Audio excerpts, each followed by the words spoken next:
Hey, everybody. This is your daily dose of all things royal. Welcome back, my gorgeous, good looking friends. I have a question for my viewers. Do you remember what Prince Harry was like before he met the Viper? Not many of us do, but I'm here to remind you because we are witnessing a lot of history being rewritten as a result of this woman's insecurity. Back in 2011, right before William and Catherine got married, there was royal fever here in the United States. Everyone was so excited to see Catherine get married, and the royals were more popular than ever. Many single women here in the United States dreamt of marrying a prince, and now they get to watch Catherine, who is a commoner, get married to a prince. So Prince Harry's popularity went up because he was now the bachelor. So there's a very popular cable network station called TLC, which is included in almost every single cable package here in the United States. And they're owned by Warner Brothers, so well known, decided to air a documentary focused all around Prince Harry, titled Wild About Prince Harry. Well, it looks like there has been a tremendous amount of effort to get this removed from the internet. Even Prince Harry's IMDb doesn't have it listed. So the question is, why? I don't have a good answer for that. However, there is good reason for why the wife would want this to be erased. That's because we see what America was like at that time and how we were talking about the royals. It's highly probable that Meghan Markle saw this broadcast most likely more than once.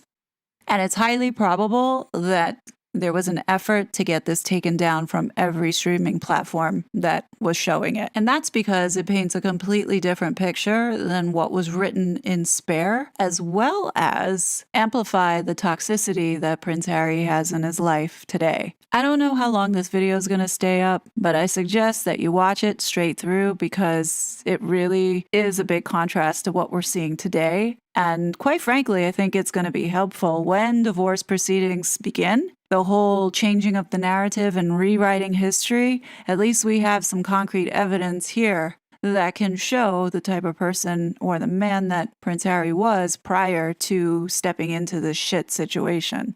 So without further ado, here is Wild About Harry from 2011. With Prince William tying the knot, his younger brother and best man, Prince Harry, moves into the #1 spot as the world's most eligible bachelor. He's got a glint in his eye and he's got a spark to him, and girls find him sexy. But the future hasn't always looked so bright for this 26-year-old prince. The tragic loss of his mother, Princess Diana, took its toll on the teenage Harry. It soon became clear that Harry had gone off the rails.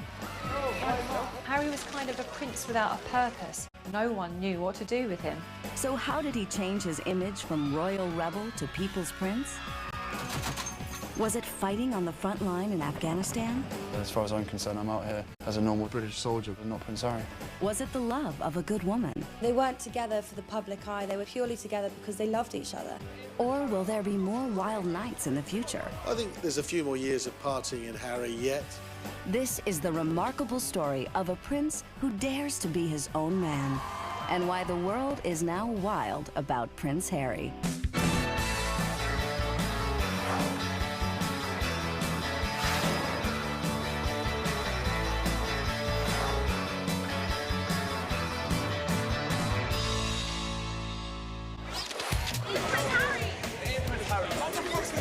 By 2005, Prince Harry had earned himself the reputation as a bad boy. Run-ins with the paparazzi, reports of drug use, and photos of hard partying all painted a picture far from the image the world first got of him. On September 15th, 1984, 2 years after the birth of Big Brother William, Prince Henry Charles Albert David of Wales was born. Harry, as he instantly became known, completed a new royal family. The birth of Harry made the country very happy. I mean, we wanted to see Charles and Diana produce children, and there was great excitement. The Queen was thrilled to have another grandson, and I think the country joined in that celebration. But it wasn't long before his mother was calling Harry the naughty one. Harry was the boisterous one. His mother often complained that if you left him alone in the kitchen, he would somehow find his way onto the table and launch himself off it. As children, William would be the more serious, astute, sort of studious boy, and Harry would be the practical joker. No one could have guessed that these were just the first signs of a much wilder side that would emerge later. All right, keep him on a short range. But the royal couple strive to help their boys avoid the troubles and trappings of royal youth by giving them a modern upbringing quite unlike their own. Diana's childhood was inevitably affected by the split of her parents. And I think it had a big effect, therefore, on her wishes as a mother. She adored her boys. She loved them and she kissed them as often as she could, sometimes much to their embarrassment.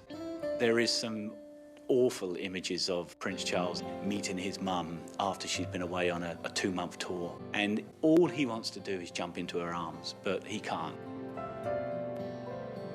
So Charles had no problem whatsoever with the children being smothered with love because he was so deprived of it. Charles came into his own at the weekends. Every weekend, the family would go down from London to the country house, Highgrove in Gloucestershire. And Charles introduced him to country life. He showed him the things he liked doing, and they were predominantly outside things. And Charles didn't want his sons to have the same experience he'd had at a strict boarding school far from home. Schooling was critical for Charles and Diana, and they both agreed on where the boys should go to school. They wanted them to start with to go to schools locally to where they lived. So at the age of 3, a rather nervous Harry joined big brother William at a private kindergarten in West London. There was that iconic image of Prince Harry on his way to his first day of school, and while any child might have been taken aback to see a throng of photographers wanting to snap their photo, there is Princess Diana saying to him that he should just wave and smile and move on, because this is something that he would have to be doing his entire life. But little Harry's nerves soon gave way to his customary naughtiness. 2 hours later, the young prince left for home. He'd made a pair of cardboard binoculars, determined to beat the press at their own game. One of the teachers said it wasn't that he became bored, he just seemed to want to liven things up a bit. Prince Harry was in the assembly and all the little children were in the front row. Harry was sitting by the pianist's leg and he saw that his zipper was undone on his trousers. And he kept saying, "Mr. Pritchard, Mr. Pritchard." And he goes, "What is it, Harry?" He said, "Well, your zipper's undone." All the children in the front row burst out laughing. Later that day, Diana was called in for a dressing down about Harry's behaviour, but she couldn't help laughing. She was in fits of giggles. It wasn't simply the choice of schools.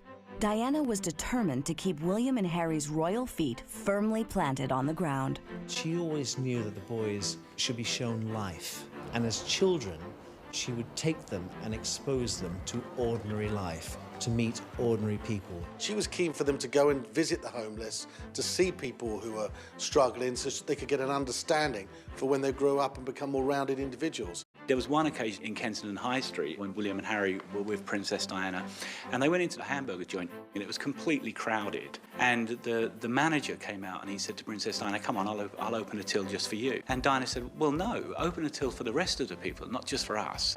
The Prince and Princess of Wales understood that one day their eldest son would be king, but they didn't want that to affect either boy's childhood. Princess Diana always knew William would get all the attention and Harry would be left out.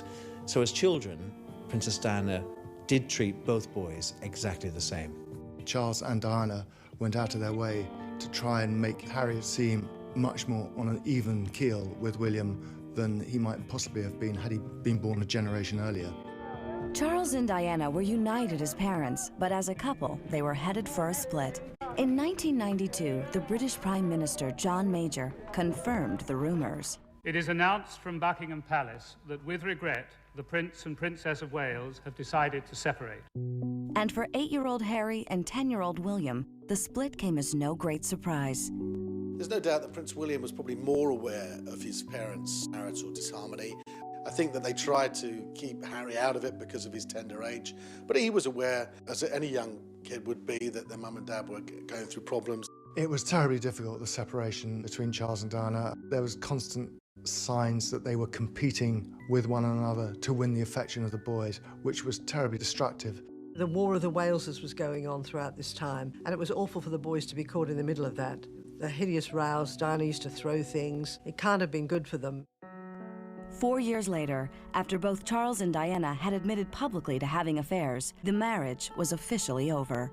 They had led fairly separate lives for years. The newspapers were reporting on this in great detail. It was quite clear they weren't happy in each other's company.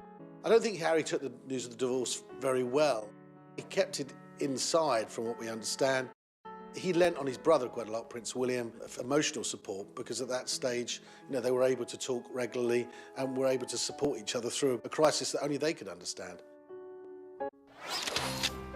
The charities and the good causes, the glittering balls and the lavish holidays are over now. Princess Diana's tragic death leaves a young Prince Harry suddenly motherless. You saw this little character who was completely lost. It's probably the saddest thing I've ever seen in my life.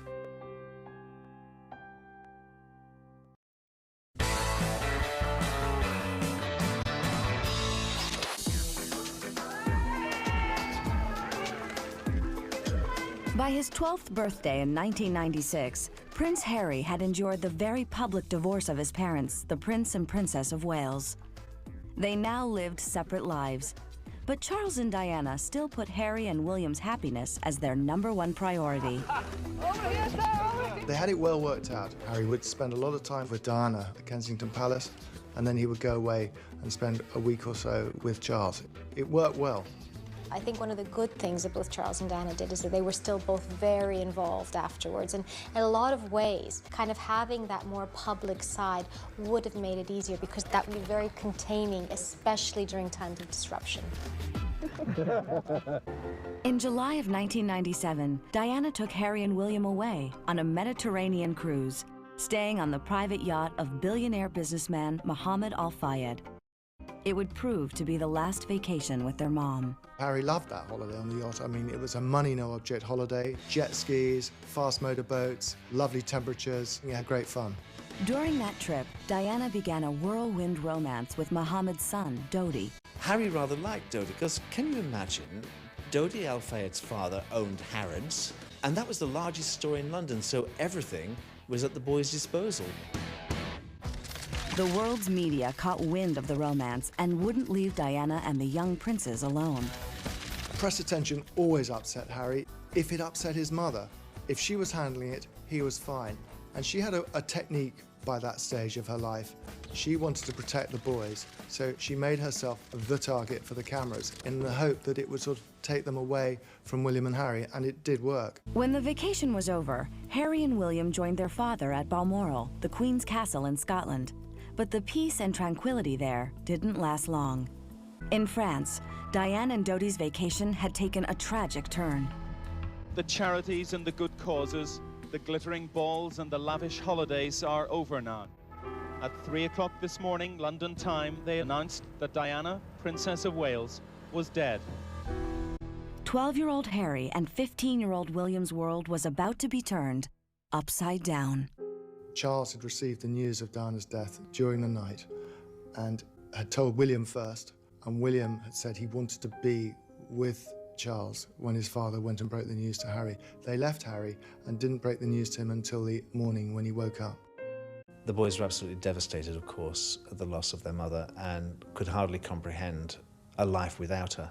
Harry couldn't compose himself. He ran the full length of the corridor, flung himself into my arms, and literally wouldn't let go. He sobbed his little heart out. Diana's death on August 31st, 1997 was a day the world won't easily forget.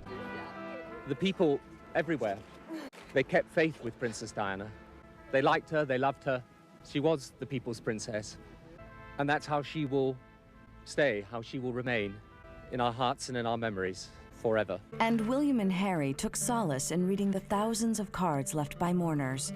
They started off on a slightly small scale at Balmoral, and then when they flew down to London, they came to Kensington Palace, which had been turned into a sea of mourning. Flowers and balloons just everywhere. It was an immense spectacle. I think he was overwhelmed by it. I think he was immensely touched too. Thank you very much. They knew their mother was loved. They just had no idea how loved she was. So they were consoled by those cards and by all those people wishing them, hoping that somehow they could get through this nightmare.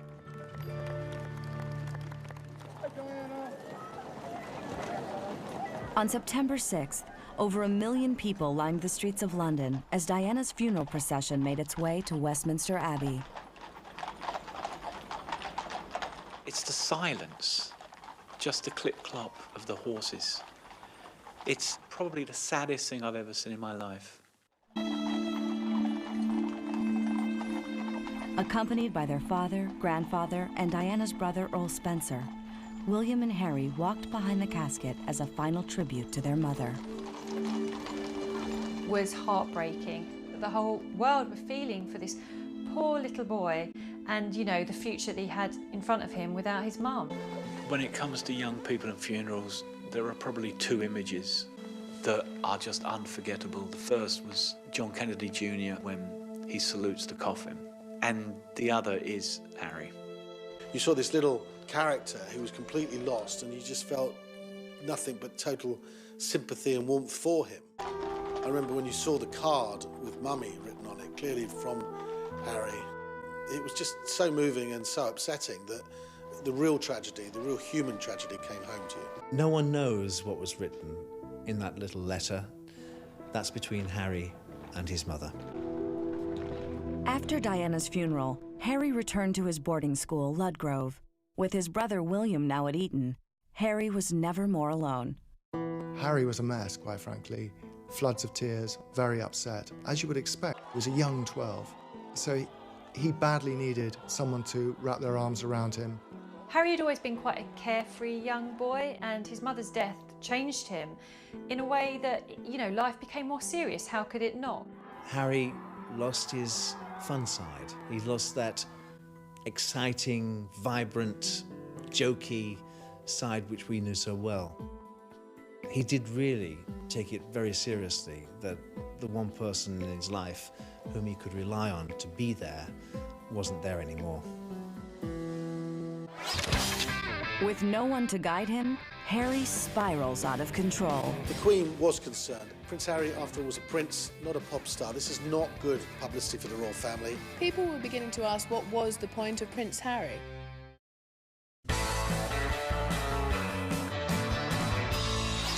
Not yet a teenager, Prince Harry was struggling to cope with the loss of his mother, Diana, Princess of Wales. The following year, in 1998, 13-year-old Harry joined brother William at Eton, England's most prestigious boarding school.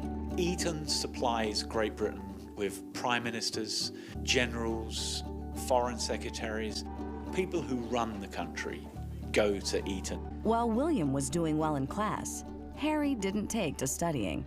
He's not necessarily the most academic lad. His mother certainly was looking at alternative schools, less academic schools, but it was decided it'd be best for Harry to be with William so that they could support each other through the difficult times. Though the other aspects of school life did prove a welcome distraction. Harry is not as academic as his brother, so for him, school was much, much more a time to have fun. Harry earned a reputation as a practical joker. He was always the boy who would put the book above the door so that when the teacher came in, oh, look, it's fallen on the teacher's head. It was always Harry that did. Being a second child lets you off the hook a little bit. You don't have to live up to the shoulds and have-tos in quite the same way. And, you know, you see from very early on a bit of that rebellion within him. But Harry, the schoolboy prankster, didn't change as he got older. When he turned 16, Harry's troublemaking became an issue. While home on break, Harry and 19-year-old William converted the basement of Highgrove, their father's country house, into a place for them and their friends to hang out. They called it Club H. They painted the walls black, so it was like a nightclub. They had a big sound system, they had a fridge for their drinks, and it was also where Harry started smoking a lot. Harry went over the top, as he invariably does. He had his own bar. He was allowed to invite friends back. They were allowed to run it themselves. His father was away a lot, therefore he was given a lot more freedom than perhaps he should have had.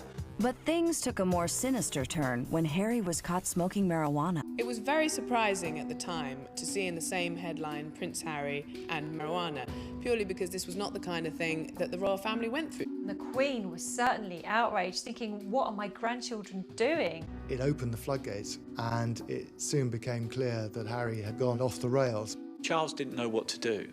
And it was William that pacified him. It was William that said, nobody knows Harry like I do, Dad. If there was a serious problem, I would know it. So rather than simply punish Harry, Prince Charles tried to reform him. Charles had a brilliant strategy. He had him sent to a drug rehabilitation centre where he could have a look at first hand the effects of drug addiction. On top of the problems with alcohol and drugs, Harry faced rumors that Prince Charles might not be his real father.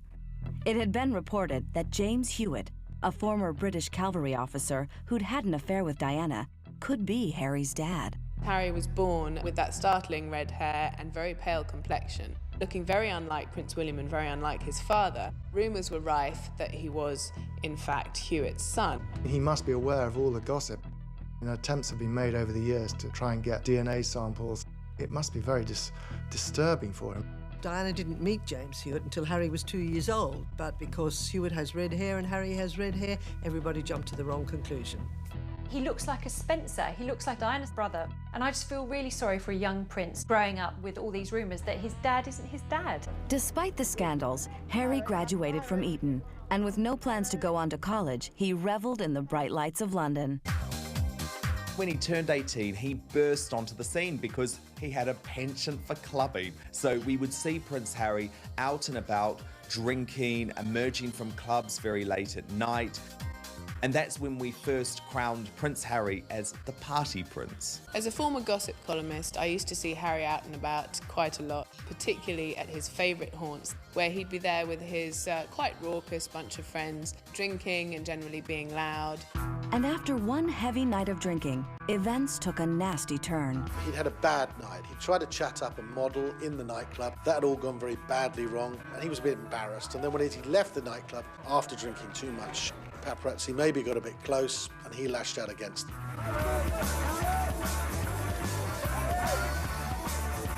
We're talking about a young man who has been drinking and who's then confronted by the people who, let's not forget, both he and his brother blamed for his mother's death. And 20-year-old Harry's image hit rock bottom soon after, when he was pictured at a friend's costume party wearing a swastika armband. Absolute disastrous decision. Really somebody, perhaps Prince William, who was at the same party, should have said that's just totally inappropriate. Why he wore that Nazi uniform is a mystery, because the theme of the party was a colonial party, and William, for example, went dressed as a lion. It came out afterwards that it was sort of a desperate last-minute decision. I guess he didn't know what else to wear. It was so badly judged, so stupid. I think we all felt a bit crestfallen and just like, Harry, you've got to change. This is wrong. People questioned who was guiding Harry. Well, that's the great puzzle. Charles inevitably was away. He was with Camilla, so he was sort of cast as the uncaring parent yet again. Harry did express regret publicly, and while many people called for a televised apology, it was, in the end, something that the palace decided to handle as a private matter. But the apology did little to restore Harry's reputation. I think Harry had a rough deal. Every mistake he made, from wearing sort of the wrong costume to, falling out of the wrong nightclub, to it just turned into a huge mess for him. There's nothing the press like more than putting people in a box. And for them, this was wonderful. You had Prince William, who was incredibly well behaved, and now they were given the spare, as they called him. And so people were beginning to ask, what was the point of Prince Harry? Who is the blonde who tried to tame Harry's wild side? They weren't together for the public eye. They were purely together because they loved each other.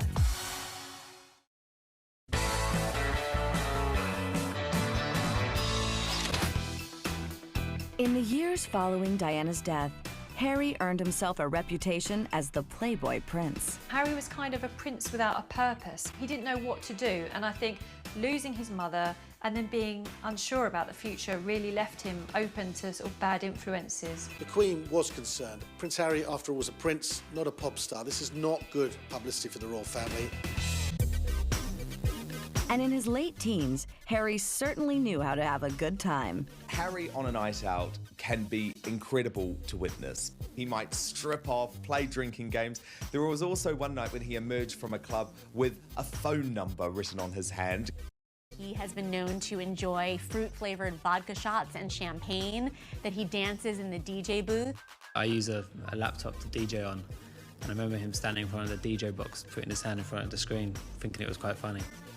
That Mahiki, which is the club that really has become associated with Harry. Some of Harry's bar bills have been astronomical.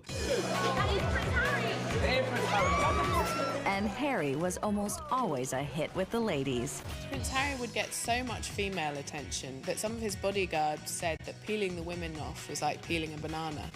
There's lots of stories about him out and about in London, buying champagne and cocktails for glamorous, gorgeous women. But who can blame him? He's a prince, he's young, he's having fun.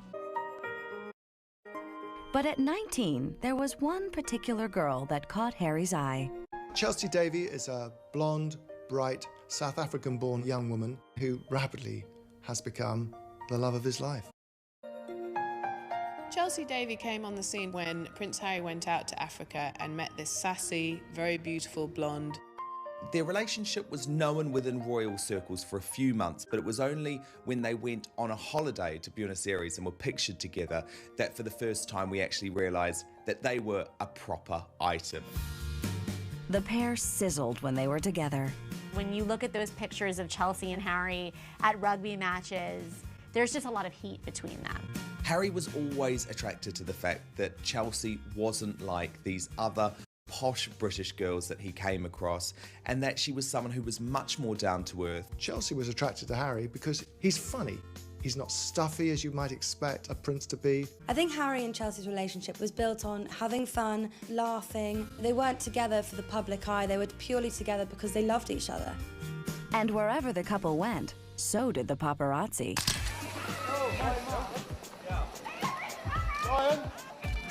There have been instances where he's worn disguises. He was once reportedly wearing a black wig to a nightclub to avoid being seen partying with her.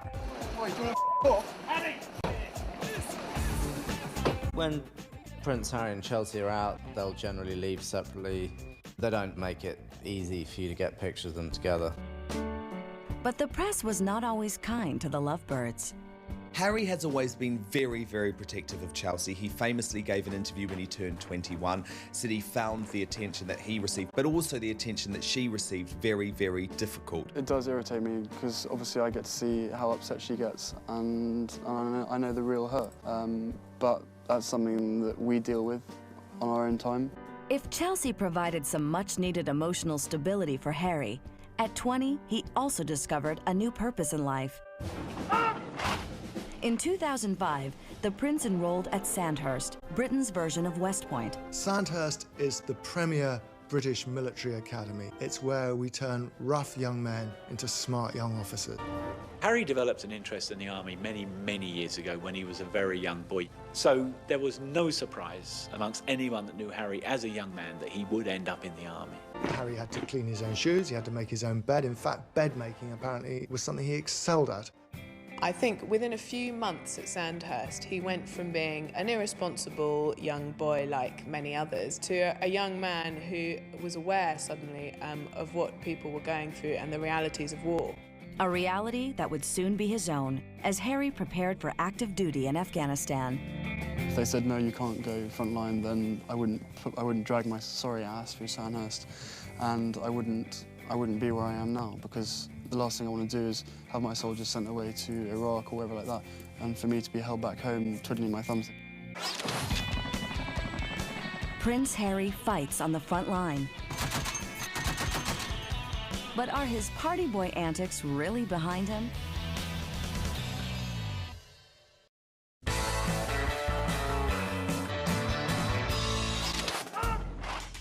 Prince Harry had arrived at Sandhurst Military Academy as an immature 20-year-old, but graduated a man. By 23, his military career was a success, but the same could not be said of his relationship with 22-year-old Chelsea Davy.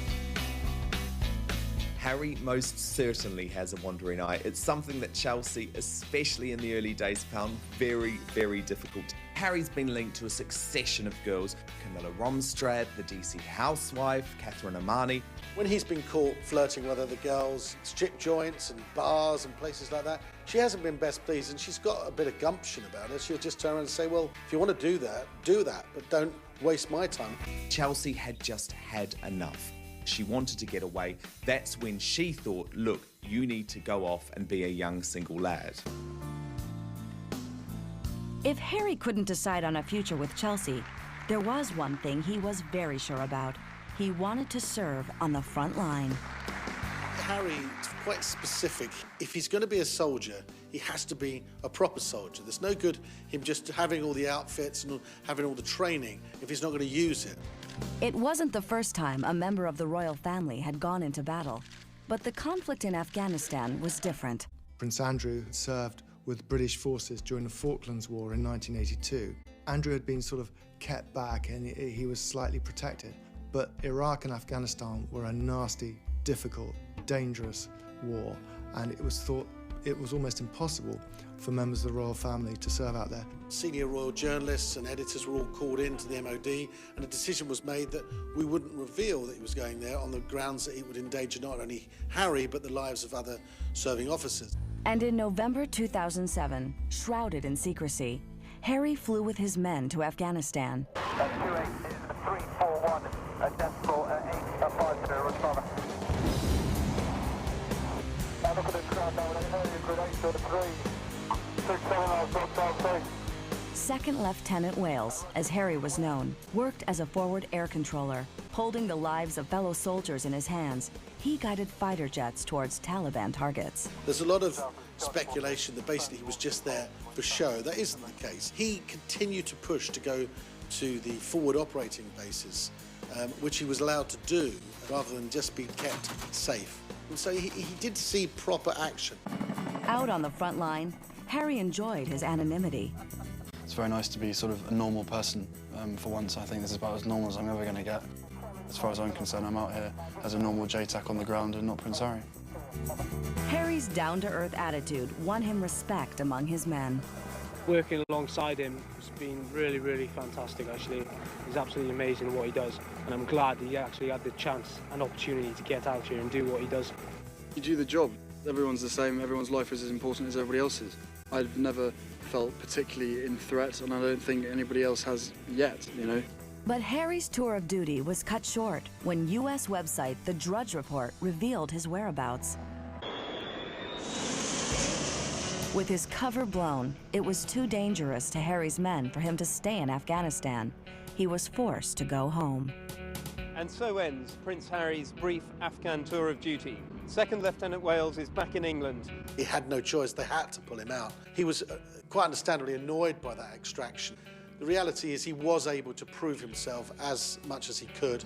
Harry only managed to spend 2 months out in Afghanistan, but I think he learned that it was a very difficult military operation. I didn't see it coming. It's a shame. I'm slightly disappointed. I thought I could sit through to the end and come back with sort of our guys and the Colonel himself.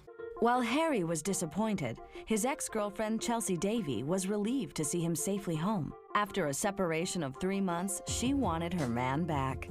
Soon after he arrived back from the war zone, he rekindled his relationship with Chelsea Davy. It helped Harry a lot knowing that Chelsea was waiting for him. He had her photograph in his wallet. He talked about her to his mates. They disappeared off to Africa and had a chance to re-evaluate their position. They decided to continue going out with each other. Chelsea tried everything to make the relationship work the second time around, including moving to England from her native South Africa. But in 2010, after 7 years of on and off dating, 24-year-old Chelsea called it quits. Chelsea's famously independent-minded, and because her parents are wealthy, she doesn't have any particular need of the royal family. She doesn't want to be restricted. She likes having a good time. She doesn't want to be criticised for what she does, what she wears, what she says. She'd had enough of being in the royal fishbowl. She missed her family and her friends and the lifestyle so much in South Africa. She hated how long Harry was away in the army, and he actually even followed her out to South Africa to have a crunch meeting and try and get her to change her mind. It just didn't work. She was having none of it. Back on the dating scene, who will be the next girl to catch Prince Harry's eye?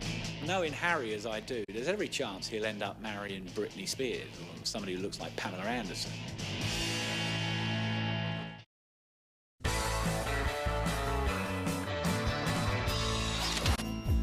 Sent home early from the front line and back on the single scene, would Harry be returning to his wild ways?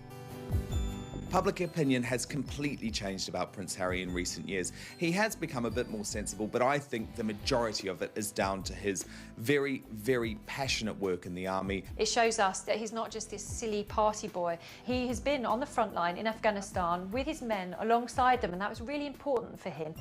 And after his experiences in Afghanistan, Harry is committed to helping servicemen and women injured on the front line.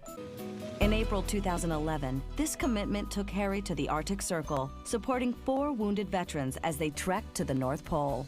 It's truly an honour. I mean, I can relate to these guys. I've been there, they've been there. They're not just doing it for themselves, they're doing it for all their mates and all their comrades who have come back or are still coming back from Afghanistan or Iraq. And it just proves that, you know, life doesn't stop there, it continues. And even in freezing temperatures, this cheeky prince still managed to have fun.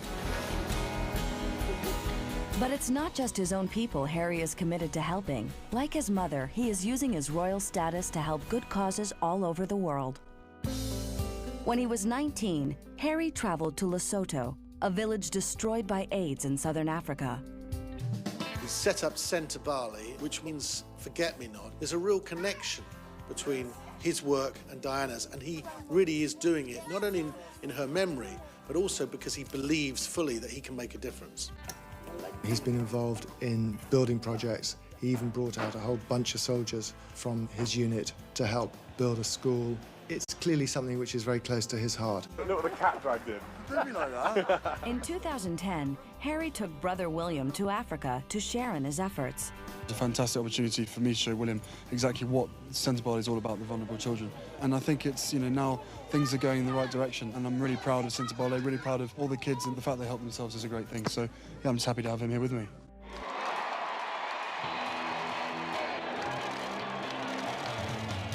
That same summer, a newly matured Prince Harry arrived on America's shores. His visit to New York was absolutely electrifying. I don't think there was a single person around who wasn't sort of gravitating towards him. When Prince Harry went to New York, one of the most important things for him was to visit the injured service personnel there. Barry broke a sweat. Barry broke a sweat. No, I've been sweating for days. We can go again. I think that it certainly boosted his appeal in America as the legacy of Princess Diana. What was particularly remarkable as somebody who was watching him on the deck of the Intrepid, it was just palpable in the air that everybody there wanted to speak to him. And yet he spent, you know, multiple minutes speaking with one injured soldier. And it just showed a tremendous amount of compassion, sort of a down-to-earth quality that I think was remarkable for everybody there to see. Back at home, Harry is committed to his career in the Army. And training to become a helicopter pilot has allowed him and William some rare time together. I cook him and feed him basically every day. I think he's done rather well. I told us the other week that he did all the washing up. He does do a bit of the washing up, then he leaves most of it in the sink, and then it comes back in the morning and I have to wash it up. Oh, the lies.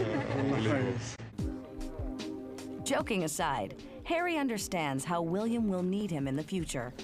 Despite me having sort of maybe potentially a slightly easier sort of track, I mustn't forget that his life is going to be a lot harder and more demanding, and that I need to be there for him whenever he needs me. Perhaps one of the most surprising developments for 26-year-old Harry is surpassing William as the world's most eligible bachelor. Prince Harry became a really unlikely sex symbol after his time in Afghanistan. A whole lot of pictures were released of him playing rugby, looking completely ripped and toned. And actually, at that point, he overtook his brother as the most popular prince in the looks department. A recent poll nominated Prince Harry as the most desirable husband in the world, which was quite a feat. William's obviously weighed down by his responsibilities, whereas Harry's still this sort of naughty little thing out there having fun. He's got a glint in his eye and he's got a bit more spark to him, and the girls find him sexy. And he certainly is a catch. On his 30th birthday, Harry's set to receive $15 million from his mother's estate. And in the future, he'll most likely inherit a stately home or two as well. But is he ready to settle down like his older brother? Word has it that Kate Middleton's final wish as a single girl is to get Harry and Chelsea back together. Now, this looks fairly likely because the two of them were out on Valentine's night, clubbing into the early hours, and were seen being bundled off in a car. Very difficult to know who Harry might go out with next because he's sort of broken the mould. He hasn't gone for sort of traditional royal girlfriends. So I don't think we should expect Harry to do the traditional. I think he'll do something, he'll surprise us all. Knowing Harry as I do, there's every chance he'll end up marrying Britney Spears or somebody who looks like Pamela Anderson. I think there's a few more years of partying in Harry yet. Hopefully he'll find a woman that he can love and trust and cherish. But I don't think that's immediately on the horizon. My view is that he's a character that we love because he's flawed, and he'll continue to be loved because he's flawed. And what would Diana have made of her youngest son, Harry, whom she fondly called the naughty one? Diana adored Harry, and she would be very proud of the man he's become. He is the essence of Diana. He's the fun side of Diana. He's that person she'd want him to be. Well, I'm sure that Princess Diana, from the woman I knew, would be extremely proud, and rightly so, of her son.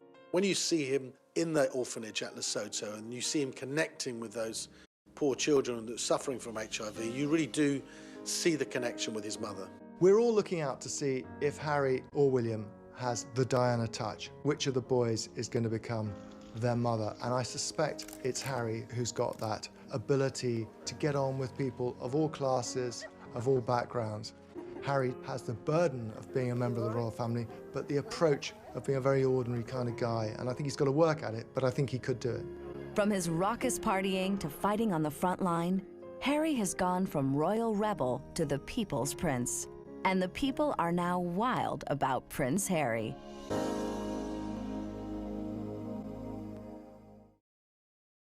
I think it's really sad to see how one person can take someone who had so much to give and bring him down, all because his wife can't handle her insecurities. I'm not giving Harry a pass for his bad behavior. I think that it's unfortunate that he has been influenced and surrounded by, quite frankly, the wrong people. I don't have a good feeling about this, and I find it quite creepy that Marcus Anderson pops up out of nowhere in the last couple of weeks. Like, where was he during this crazy car chase? It does appear that Meghan is getting the band back together to begin another grift. I think all we can do at this point is just pray for Harry in hopes that he finds his way back to the way that he was. Perhaps maybe do some amnesia therapy to erase this nightmare that he's been living the last 5 years. Anyhow, that's what I have for you today. Let me know what you think. As always, I will be back with more content. But until then, please be safe, and I will talk to you later. Bye! Such a fraud.